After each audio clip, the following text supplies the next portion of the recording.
This is Real Life with Deb Waterbury, a real show for real people with real issues. And now, here's your host, Dr. Deb Waterbury. Hello there. Welcome to this episode of Real Life with Deb Waterbury. We are smack in the middle of our boundary series. And as I have promised, this is Angelica Bravo. Hi. And she's been with me on a few other episodes before, but I have kind of given her the hard ones during the boundaries. So Angelica was with me a couple of weeks ago when we started this series out on boundaries with friends. Yes.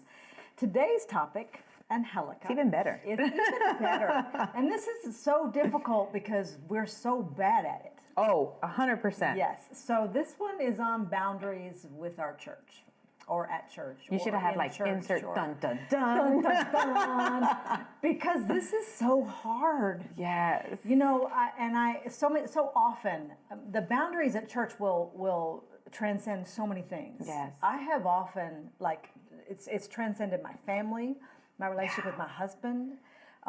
Because what the problem is, and before I get to reading the scriptures, let me just tell you, this is the issue, I think, at hand with boundaries at church. And it's because we get too confused over the hierarchy of God, husband, children, and then ministry. Because when we're working for God, we tend to want to put that on the same level as God. Yes.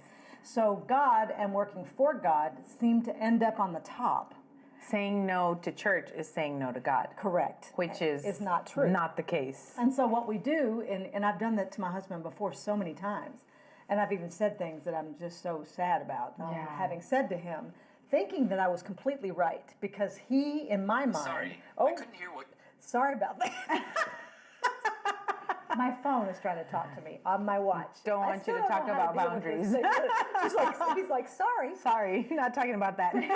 Back to with Jeff. I mean, I remember looking at him and telling him at one point, you need to just get out of my way. If you're not going to help me, I'm doing work for God, and if you're not going to be with me, then you need to move out of my way. And I thought I was 100% right in saying that. I felt totally justified. Until I said it. And as soon as I said it and heard my words coming out of my face, you're like, oh. The Lord was immediately like, what did you just say to your husband? Repeat that to yourself. Yes, and I had to go back to my room and do some serious repenting. And it was at that moment when I realized I'm putting work with God above my husband. And this is where my boundaries... Isn't that work in itself?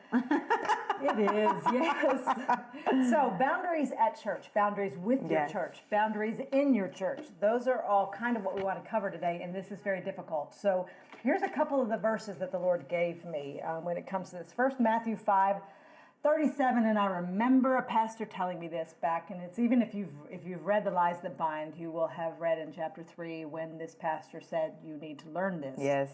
Let what you say be simply yes or no. Anything more comes from evil. Just that easy. Be yes or be no, and that's it. Don't be thinking one way or the other about those things. Joshua 1:8. This book of the law shall not depart from your mouth, but you shall meditate on it day and night, so that you may be careful to do according to all that is written in it. For then you will make your way prosperous, and then you will have good success. 2 Corinthians chapter 4, verse 16. Therefore we do not lose heart, though outwardly we are wasting away, yet inwardly we are being renewed day by day. And then finally, Psalm 16:6. The lines have fallen for me in pleasant places. Indeed, I have a beautiful inheritance. And that was one that I have quoted many times. Yeah. But the lines will fall pleasantly for us if we understand there are lines, and we have to make sure we stay behind our line. And that we need them. Those lines are appropriate. Yes. Correct. So, Angelica, have you ever found it necessary, like in a way that you don't mind sharing? You don't have to give specifics, and certainly don't tell us any names. No names, places, or dates. But where you've had to put up a necessary boundary, and why was that boundary necessary? Wow. I mean, coming into ministry, at the beginning of our marriage, we just knew we were going to be in ministry. Right. So 15 years ago, we were young.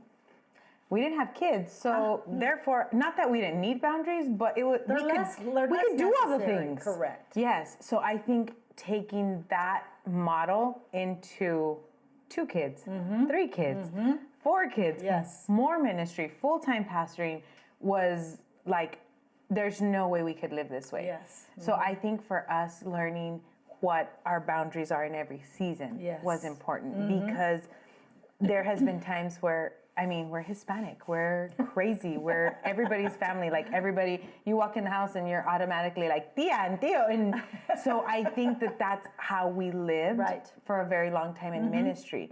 So our church family became our only family. And we were at church 7 days a week. And obviously we didn't have kids then, so it was easy. And then they became our family and we did everything together. And for the season, that was great.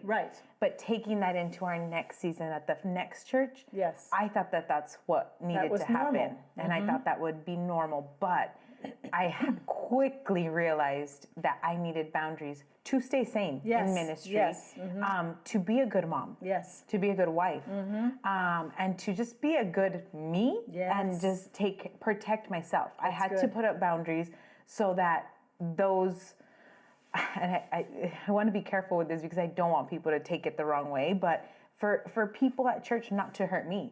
Because people think pastors don't get hurt. Of course, and they're ready. They're at my disposal 24 hours a day. I'm going to call them, and I'm like, I have 5 kids, honey. Like, I don't even know their names half the time. Like, you know what I mean? So I think that for me, I had to learn that very quickly, that I needed boundaries to protect myself and protect my children. And that's been my heart, is to not get them, to keep them protected within the church. So boundaries for us are crucial. Crucial. And they would be for pastors, because you're right. People expect the pastor, he lives at the church, right? Or she lives there. That's what they do. I mean, I remember thinking that even before I went into He has nothing better to do. Exactly. Isn't this his job? Aren't I his job? Yes, that tends to be the thought process of people in the church body. And I often correlate the Hispanic culture with the Southern culture, because it's very similar. In the Bible Belt in Nashville, which is where I grew up, it was the same. Everybody's your uncle, everybody's your auntie, everybody, and they walk in the house, you're all family. And church is your family. And so, I played softball, and you bowl with the church team. You do everything's church. And in the Bible Belt, you are there because that's not necessarily where you worship God. That's just your life. That's what you do. It's what you do. You go to church constantly. And everything and everybody is in the church. And it becomes, the lines are wavy. They're blurred. They're sometimes not there. And what ends up happening is we get bitter with the church, thinking that the church is asking too much of us, and then where that always translates is into bitterness toward our Father, our Heavenly Father, and that's the issue. Boundaries are always a problem with relationship. We've talked about this in other episodes, but the issue with boundary at church is not only relationships with the people in the church. It's this relationship that gets affected. When I think we think boundaries in church, we're putting up boundaries for God, and that's not the case.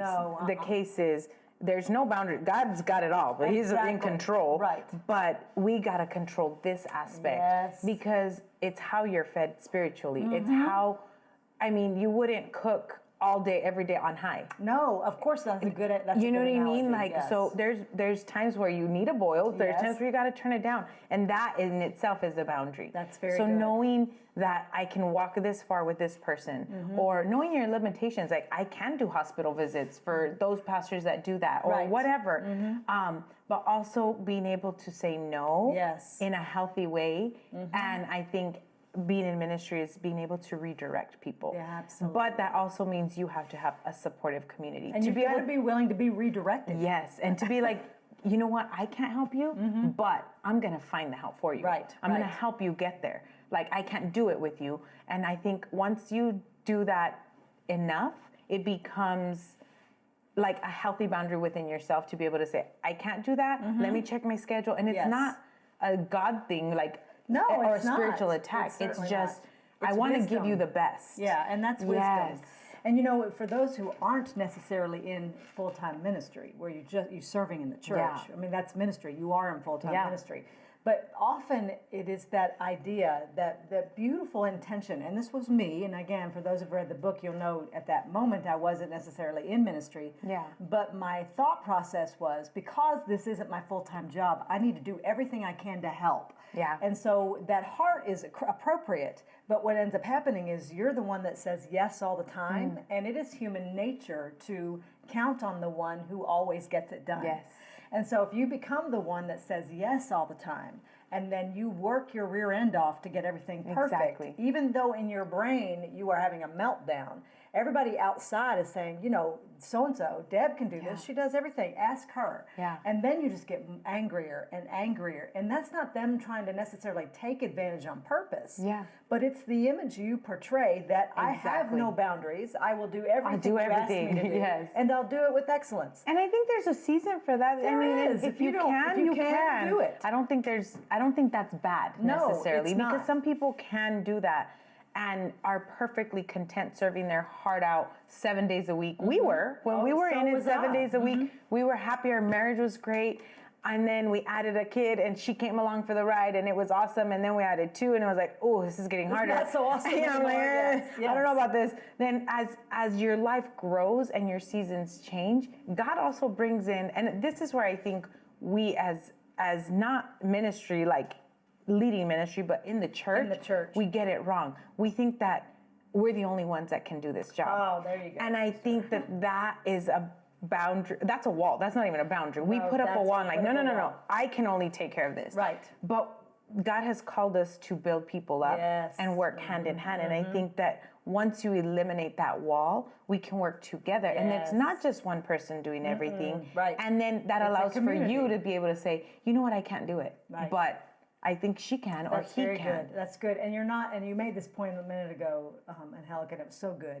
You're not saying no to God. Yeah. When you say, I can't do this, Yeah. I don't have time, or that's not in my wheelhouse, or whatever, for whatever reason, I'm not comfortable with it. You're not telling God, I refuse you. Yeah. You're just being wise. You're walking in wisdom in the season that you're in. Yeah. You know, the season that I talk about in the book, when I'm literally about to go out of my mind and I'm crying, it's because I had just had a baby. Yeah. And I was still trying to do everything that I'd done before I had a baby, and now I couldn't do it all. And I was feeling like a failure, and then mad at everybody because they kept asking me. If I had just understood, even up until, like I said, a few years ago when I said those horrible things to Jeff, that my relationship with God and my hierarchy with God does not put what I do for Him or in the church on the same level. That's right. And recognize that it is God, it is your husband, it is your children, and then your ministry is way down. I mean, even sometimes under friendships and relationships. Yes. God doesn't tell you to put what you do for the church above everybody else. Well, if you're not healthy, how are you gonna serve the church? You can't. And not perfect. No. I mean, at our church, we're not looking for perfect. Well, we would be empty. Yeah, I wouldn't go. I wouldn't be there. The pastor would be gone. But I think we're not looking for perfect, but you need to be healthy for yourself. Absolutely. So that you can give God your best. Yes, absolutely. And that's what He wants. And I think exactly that's right. where the confusion, like we just bumped up ministry 10 notches when it didn't need to be. It didn't need to be. This Yeah. is, and you know, most of you who are watching right now, you know this stuff. But if you're anything like me, you know it, but then you slip into the unhealthy part of that before you even get a chance to think about it. Yeah. So moving, you know, in with boundaries, again, it's understanding that when I put up a boundary for myself, I am not putting up a barricade. Yeah. What I'm doing is corralling. You know, boundaries are better seen, I think, as fences that move around. Depending on where, you know, if you have horses, you know that you don't tend to put a horse safeguards. in. Yes, you don't tend to put them in just a square thing. You put them in a place where they can move around so that they can still do things, but they're within those nice boundaries. You're not cutting them off and saying you can't live in this world, you can't gallop ever, just gallop in these areas. It is the same sort of thing. You're not cutting anybody off, you're not cutting anything off. You're simply staying within the boundaries that you function well within, can stay mentally and spiritually healthy, and keep those relationships very healthy at the same time. Boundaries at church are integral. Crucial. There's nothing else you'll do, I think, as a believer, where you can fall faster and get hurt faster and hurt other people faster if you don't get this one right. And it's okay to say no. I think that's the big one. And I've learned that because I want to say yes to everything, but it's okay to say no because guess what? I tell people this, if you say no, somebody else will say yes. That's exactly right. And you're giving that other person the chance. Maybe your yes is going to be a weak yes and you're not going to be able to give it your all because you're capped out. Yes. But somebody else can come in and they have all to give. Yes, and yes. that's don't rob others of their blessing That's just right. because you want to say yes to everything. And as a leader, if I have ministry leaders, pastors out there, allow people to say no. Yes. You know, don't get mad whenever you have volunteers that say, I just can't do that. And that happens And often. reprimand, yeah. And then reprimand and get mad at them or whatever. You need to allow your people to say no for whatever reason and not ask why. One of my biggest pet peeves is whenever I'm volunteering in a church and I say I can't serve on this Sunday and they want me to give a reason why. It's none of your business why. You don't need to be asking me why. And Boundary number one. Exactly. And in church, you don't need to ask your volunteers, why can't you serve? If they say no, give them the freedom to say no. Because you're right, somebody else wants to give you a yes. Yes. And so, this is good stuff. And it's, again, all about relationship. It's not about cutting out relationship. It's about making sure there are smooth ones. Yeah. If you have any questions, comments, whatever, Angelica and I we don't think we're the experts on this. We're just giving you our opinions, and we'd love to hear yours. Or if you have some wisdom you want to share, pastors' wives, ministry leaders, those who are in service, give us your comments below. Whatever you say will most likely help at least somebody, and that's what we're in this for. Yeah. God bless y'all, and we will see you next time. Thank you for joining me today on this episode of Real Life with Deb Waterbury. I hope it's been a blessing to you as much as it was to me. If you want any of my books or information on articles or any of my speaking engagements, you can go to my website at debwaterbury.com. God bless you.